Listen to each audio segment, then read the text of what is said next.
So folks, Watch Dogs, it's set in Chicago. Chicago, like many modern cities these days, the infrastructure is all connected through a central grid work. And here is our fantastic protagonist. This is Aiden Pierce. So we start off in the Wards district of Chicago. It's a low-income district, and we wanted to stay true to the city. We give a unique flavour to each and every neighbourhood, not only in terms of the architecture, but also in terms of the people that you meet as well. So you'll see gang members, you'll see crackheads, that kind of thing. It's essentially not a very nice place to be after dark. And the architecture reflects it as well. We've got pawn shops, we've got low-income businesses.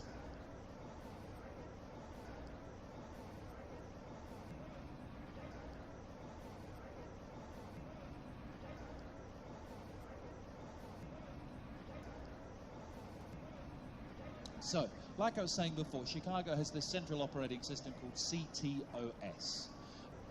What that basically does is it controls the power grid, the traffic lights. It also gives information about people. And so you see at the moment, because we're not plugged into this operating system, there's a red X over the top of that character there. That basically means we can't access her personal information. So what we need to do is we need to find the central control center for the CTOS system. If we can insert a backdoor virus into the system, we can then access people's personal information, and we can also start to hack the city's infrastructure as well. So there's the central control center there. Let's see if we can access its servers remotely without having to actually go inside the building. Turn around and disappear. As you can see also, it's heavily guarded. This is another reason why we're going to try and access it remotely. So, because we're in the sphere of this central operating system control center, we're able to access its security cameras. These give us a bird's eye view of the surrounding environment and what enemies may be waiting for us.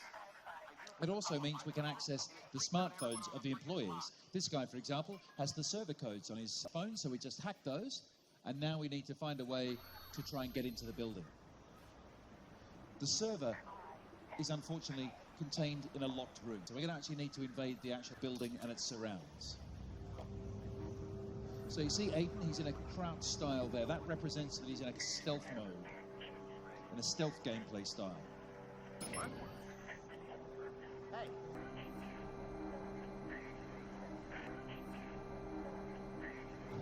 So as you can see, we can hack our environment. We can use it dynamically to achieve our objectives. So what Rich has done there, he's just left an IED as a little present for someone later.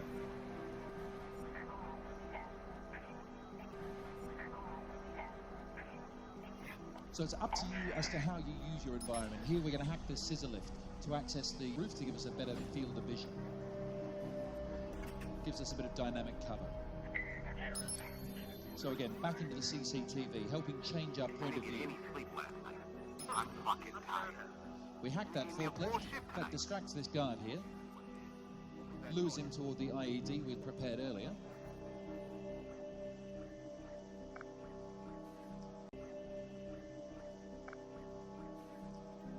When we activate that remotely, we can take him out without even firing a shot.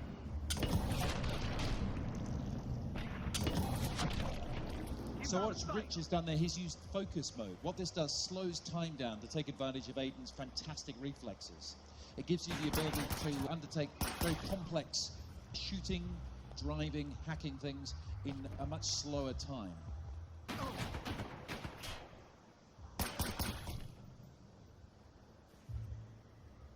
So there we are. The guards have been neutralized. So now we can find the wireless access point. We need to get inside the server room. So now we're inside the server room. Access another camera. And there's the server there that we need to access. So we've installed our backdoor virus. Now we have access to literally thousands of cameras, traffic lights, the electricity grid, but most importantly, we have access to people's personal information. So now, instead of the red X over the top of people's heads, as we get close to them, we'll start to see their personal information. Not only that, we can also make use of the Chicago Police Department crime prediction system. It uses facial and pattern recognition to spot potential criminals and potential victims. Now, the system's just pushed an alert of a potential crime. Now, this is not a mission, so we're not under any obligation to undertake this, and it can happen at any time and anywhere. But for the sake of the demo, let's intervene.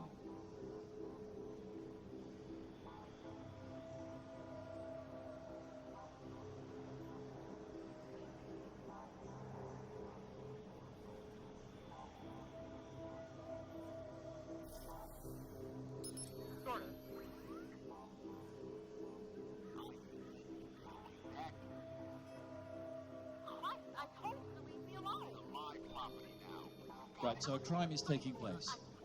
So being the upstanding members of the community that we are, we're going to go and see if we can stop this chap and teach him a bit of a lesson. It's up to us as to whether we want to pursue him or not. Bearing in mind that now that he's on the run, he's going to act in a more unpredictable manner. He might shoot at us, he may front up to us, he may just try and get away.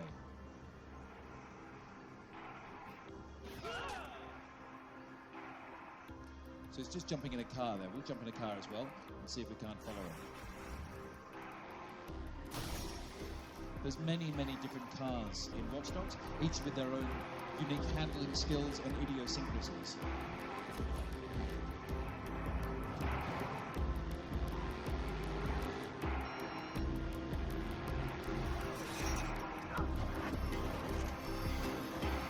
Oops.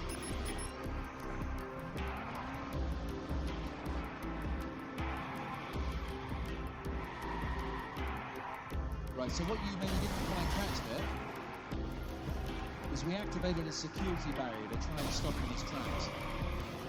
And now he's just going to push him into the set of traffic lights. Oh. He's out, he's shooting at us.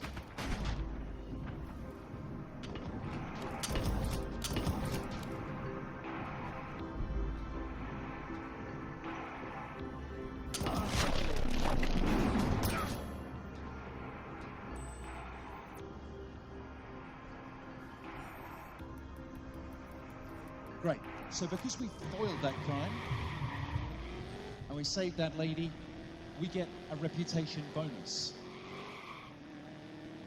This happens right across the game.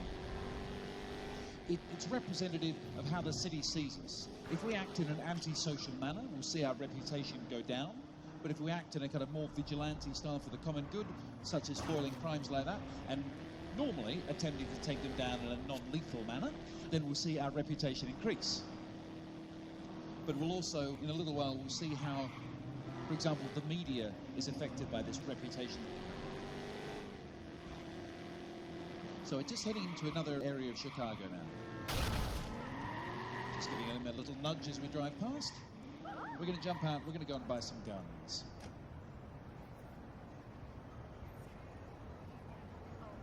We shot quite a few bullets in that last little encounter there, so maybe we'll just stock up on some more.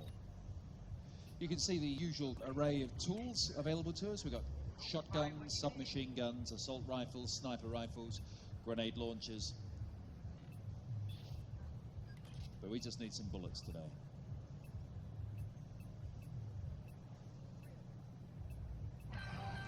Now you'll see a news report coming through in the background there. Police have identified the suspect in the Joseph DeMarco murder. Aiden Pierce has been identified as the man responsible for the bold attack outside the... All units be advised. Right. Suspect has Because been the gun located. shop owner has seen us on the news, he's actually triggered a silent alarm. PH2, we're having sound problems. Do you read? So the police have been alerted to our presence and they're going to try and track us down. So you can see the way the reputation score is functioning here in Watch Dogs. How the city is reacting to us dynamically because of our behavior.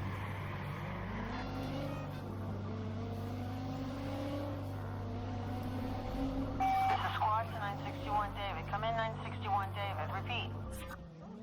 Now we've managed to evade the police's interest in us. That's died down.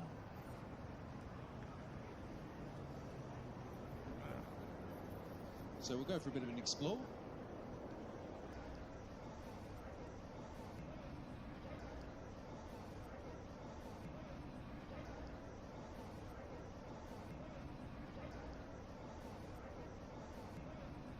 And what we found here is part of the city's free Wi-Fi network. So if we hack this Wi-Fi box with our profiler, it'll allow us to see what's going on in the buildings that it services. So we can use these cameras to find where there are other boxes available, to hack them, to see if they can provide us anything interesting.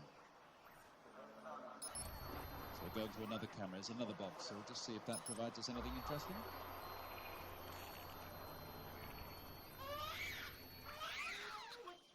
So we've just hacked the webcam of a laptop, and it seems we're in the apartment of a mother, and we can hear the baby crying in the background. Now, her bank account details are on her mobile phone on the table, and it's totally up to us whether we decide to steal the money or not. Now, this won't affect our reputation bonus because nobody witnesses the action. But why don't we steal from a mother and her child? That'll make us all feel better today, won't it? Well, see, folks, it's just like real life. Nothing's totally black or white, but rather many shades of grey. And this is exactly what we're trying to create with Watch Dogs. We want you as the player to question your own morality. So now we've got the money. What's happening here is Steph has seamlessly invaded Rich's gameplay. He's hacking Rich and his account. He's trying to access the details held on Rich's profiler, some of the information that he's gathered over the course of the game. So what Steph's objective is to do is evade Rich long enough for his backdoor virus that he's trying to insert into Rich's profiler to establish itself. And what Rich is going to try and do now, he's going to try and ascertain where Steph is located. So you can see how he's moving around person to person to person, trying to work out who's hacking him.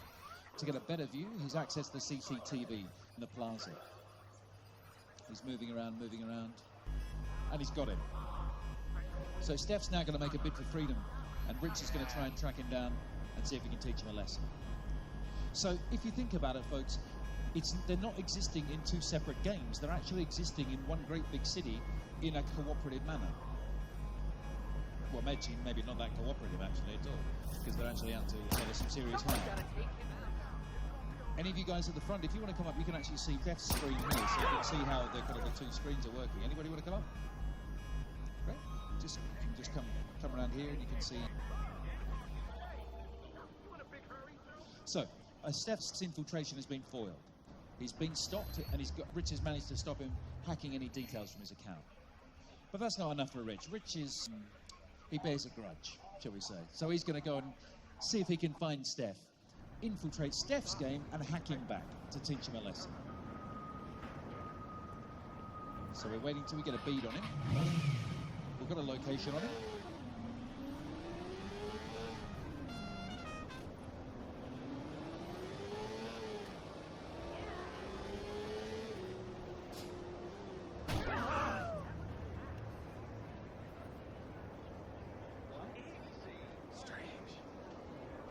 Right, so we've got him in our sights now.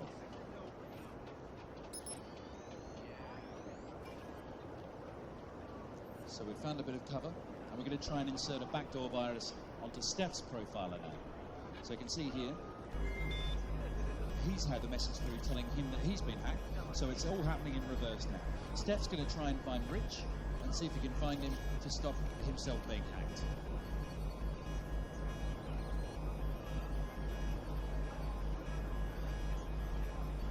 Now, previously, folks, we had kind of set up a certain script to this, to it would follow a certain pattern.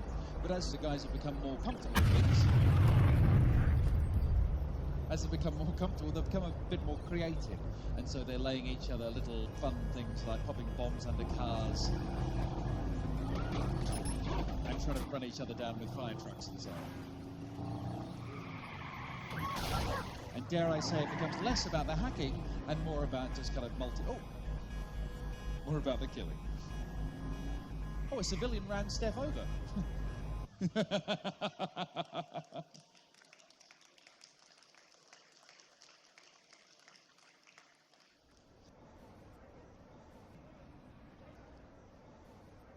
So, folks, that's all we've got time for today, but thank you so much for coming. Watch Dogs launches on November the 22nd. We hope you're going to be as excited about it as we are. We're going to be showing this systemic open world demo for the rest of the day. If you want to see the dev talk from yesterday at Eurogamer, get on the Eurogamer YouTube channel, and that's there for you as well. And follow Ubisoft UK on Twitter. And also, if you do sign up for an advanced copy of Watch Dogs today with Game outside the exit door, they'll give you a limited edition Watch Dogs USB stick.